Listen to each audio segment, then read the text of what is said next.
Even though most of the Hebrew Bible originated within the Israelite society that lived in the land of Canaan, the roots of the New Testament lie in the very different Jewish world that would develop in the centuries after that society came to an end.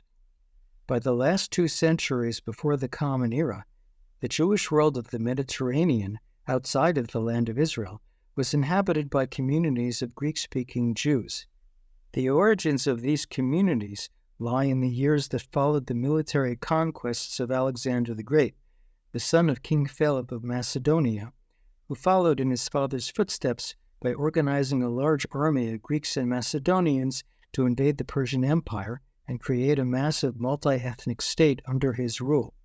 Although the Macedonians were closely related to the Greeks, they had a tradition of kings who ruled over their entire territory, whereas the Greeks tended to have independent city-states under various forms of government, including democracy.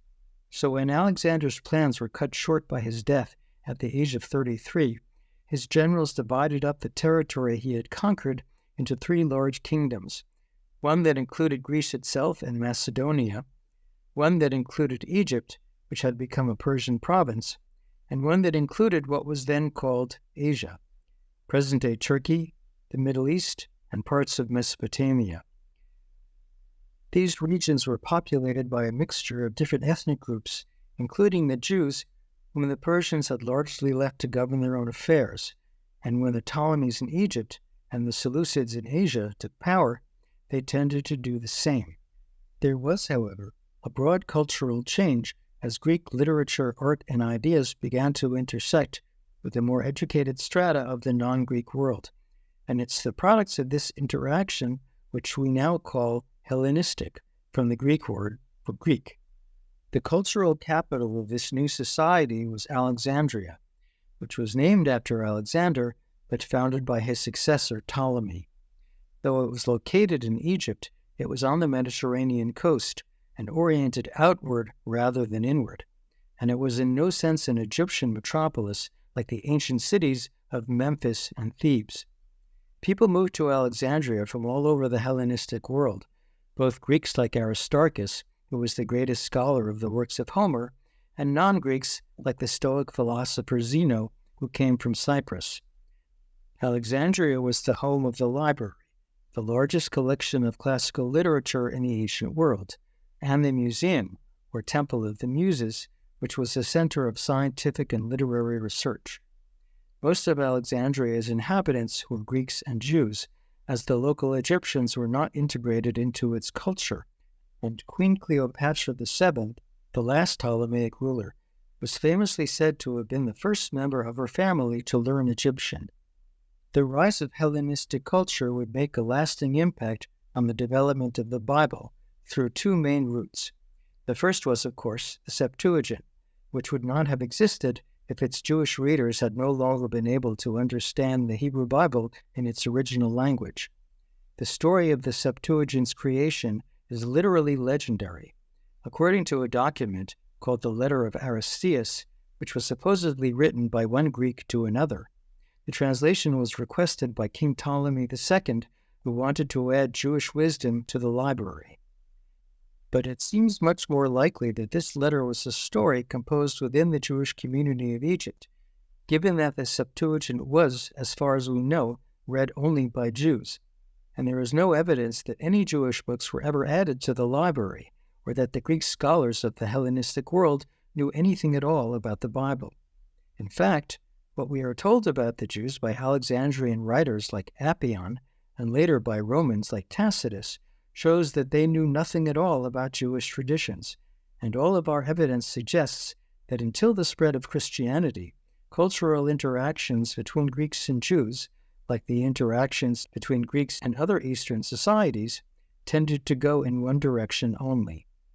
Along with this, it seems that the main point of the letter, that the 72 scholars who were brought from Judea to Alexandria to do the translation came up with the exact same results even though they were working separately, was intended to show that God approved of the idea that the Bible could be read in a language other than the original, something that had never happened before. The Hellenistic Jewish culture we've been describing seems to have been much more a part of the Diaspora, the communities outside of the land of Israel. The popularity of the Septuagint within those communities suggests that Hellenistic Jews did not know Hebrew very well, if at all.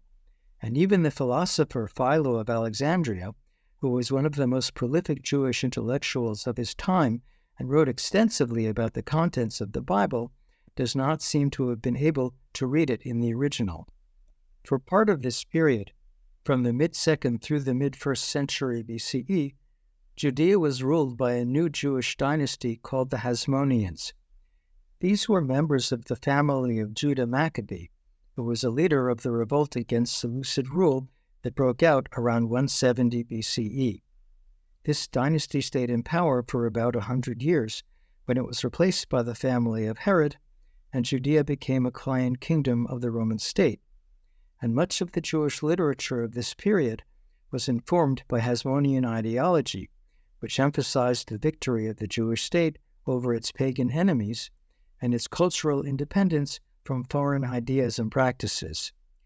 It included the obligation to be circumcised, which would later be a source of conflict between Paul and the leaders of the Jerusalem church, and the centrality and purity of the temple, the centerpiece of the holiday of Hanukkah, which they established.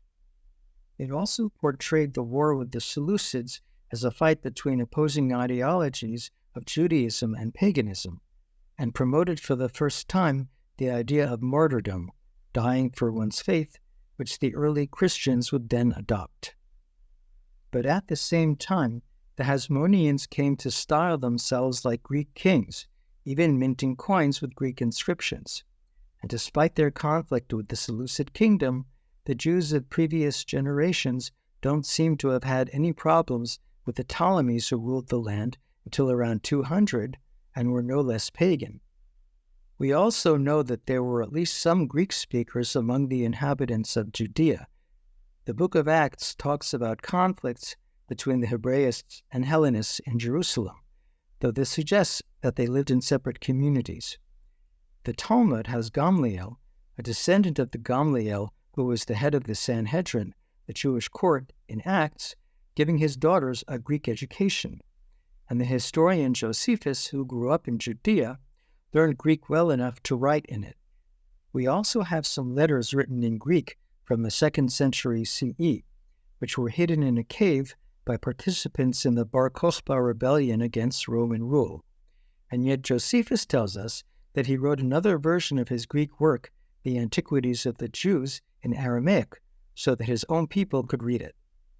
We can learn something more about the culture of Hellenistic Jews from the style of Greek in which they wrote. The Septuagint, the Apocrypha, and following them the New Testament were written in a form of Greek called koine, from the Greek word for common.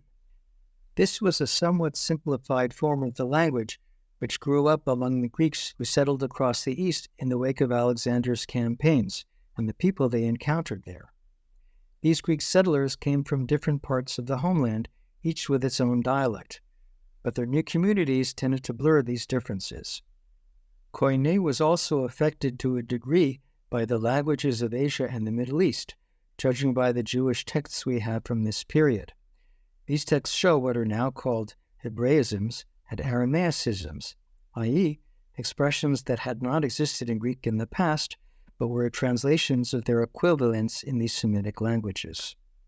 The very different ways that Hebrew and Greek expressed themselves meant that translators sometimes had to choose between a good writing style and being as faithful as possible to the original, which was even more important in the case of a text whose very words were considered sacred.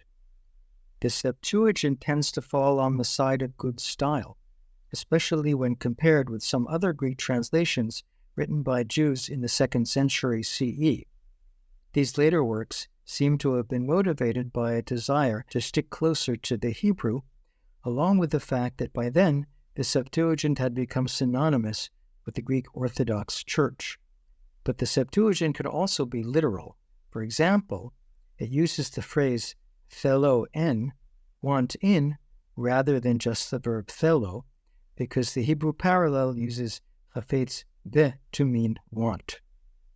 The Septuagint also translates the phrase mot tamut, you will surely die, in the story of Adam and Eve in Genesis 2 as thanato apothaneste, which literally means you will die by death, because the Bible often repeats verbs in this way in order to show emphasis.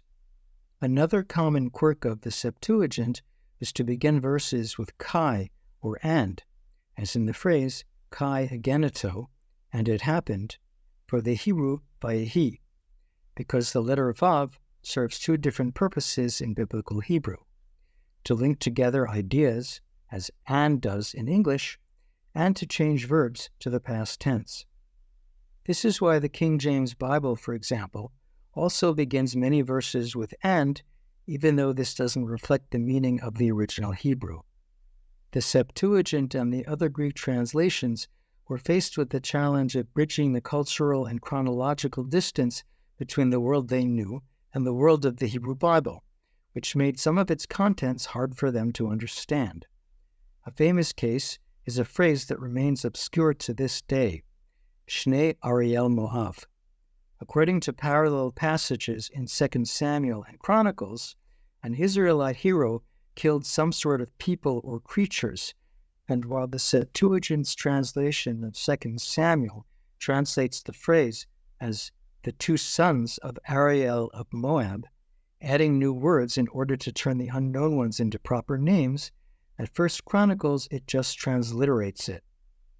Given that the early church grew up among the Greek-speaking Jewish and Gentile communities of the Eastern Mediterranean, it shouldn't surprise us that when the New Testament quotes passages from Isaiah and the other prophets, from the Psalms, and from the Torah itself, it's actually quoting the Septuagint. The current opinion among Bible scholars is that all of the Gospels were originally written in Greek, even though they may have drawn on an Aramaic source for the statements of Jesus, as when he asked God, Lama sabachthani, why have you forsaken me? And the Apostle Paul was, of course, a native Greek speaker who was familiar with Greek philosophical ideas.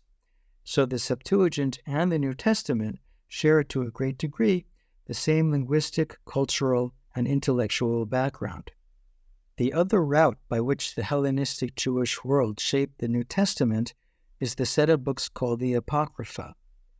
Even though they are now grouped together in the Bibles of various churches, they were written in many different times and places, and even their original languages are disputed because the versions we have today exist not only in Greek, but in Old Church dialects like Syriac, Slavonic, and Ethiopic. Most of them do seem to have originally been composed in Greek, but others were written in Hebrew or Aramaic. This means that at least some of the books that would go on to influence the prose and the ideas of the New Testament had less of a connection to the Hellenistic world than the others did.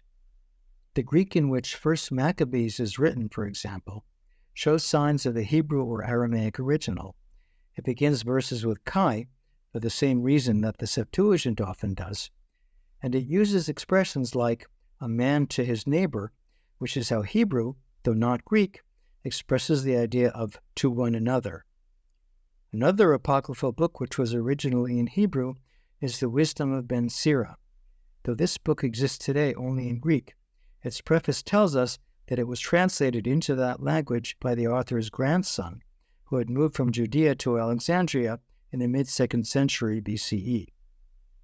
Though the texts of the Apocrypha were, as we said, written by different people and at different times and places, we can draw a broad distinction between those that tend to reflect the agenda of the Hasmonean court and those that mirror the concerns and the interests of diaspora Jews.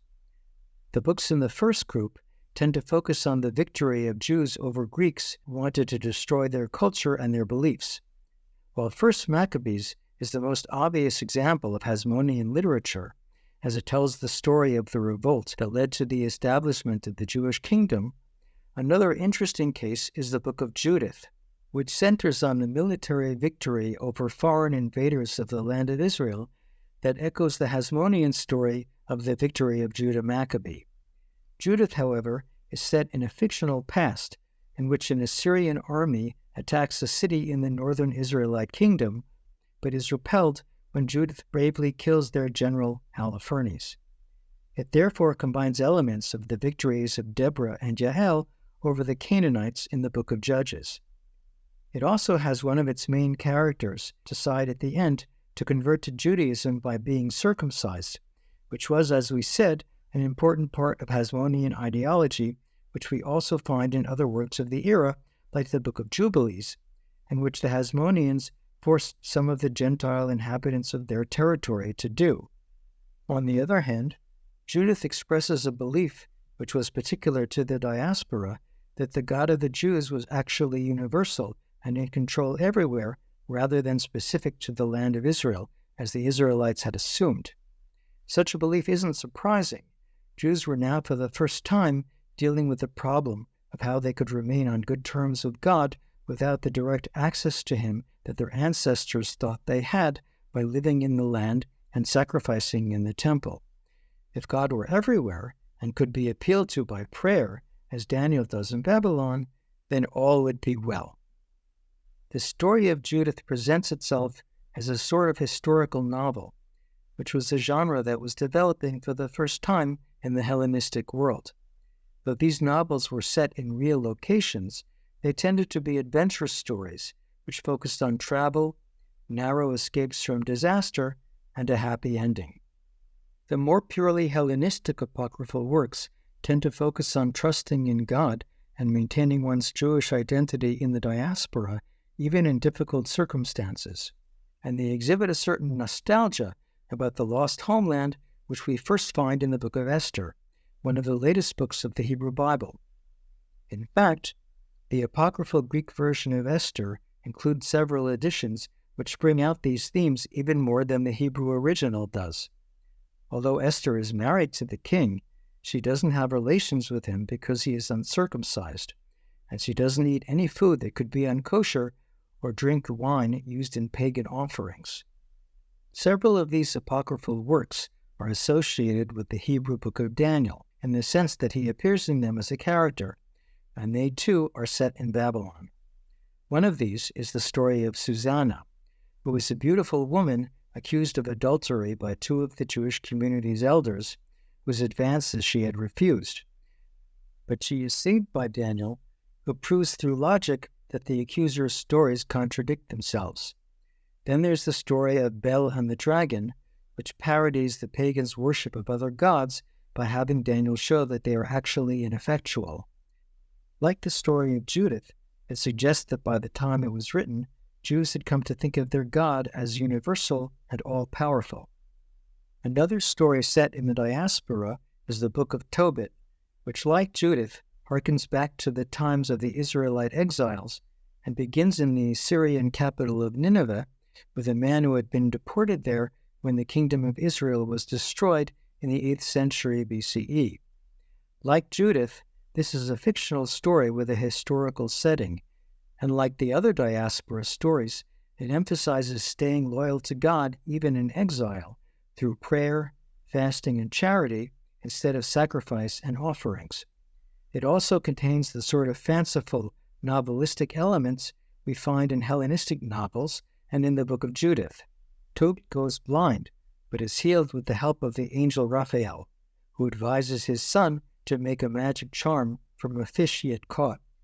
And as in the novels where two lovers must overcome distance and other challenges to be together, Tobit's son Tobias winds up marrying a distant relative named Sarah, even though they initially live far apart, he in Nineveh in Assyria, and she in Ecbatana to the east. He journeys to meet her and has adventures along the way, while she must be freed of a demon who had already killed her previous fiancés on the day of their wedding so that she could never be happily married. We've already seen how important the Septuagint was in shaping the Greek New Testament, but what role, if any, did the Apocrypha play? Maybe the most important thing to bear in mind is that the Gospels contain no quotes at all from the apocryphal books, though there do seem to be some indirect references to them. The silence of the Gospels may have something to do with the fact that by the time they were written, the Jewish world had agreed on its canon of the Hebrew Bible, which did not include any of the apocryphal books. Even thoroughly Hellenized Jews like the philosopher Philo did not refer to them in his work. So to the degree that the first Christians, even those who, like Paul, were raised in the diaspora, wanted to establish their claims and beliefs on a biblical foundation, they might well have avoided any references to the Apocrypha. They were also less relevant to the mission of the Gospel writers, which was to associate Hebrew prophecy with the life of Jesus, since none of the apocryphal works we know of were in any sense prophetic. Of course, this doesn't mean that the writers of the New Testament weren't influenced by the style and content of the Greek works of their time, and as we will see in the next lecture, the genres we find there have much more in common with those works than they do with the books of the Hebrew Bible.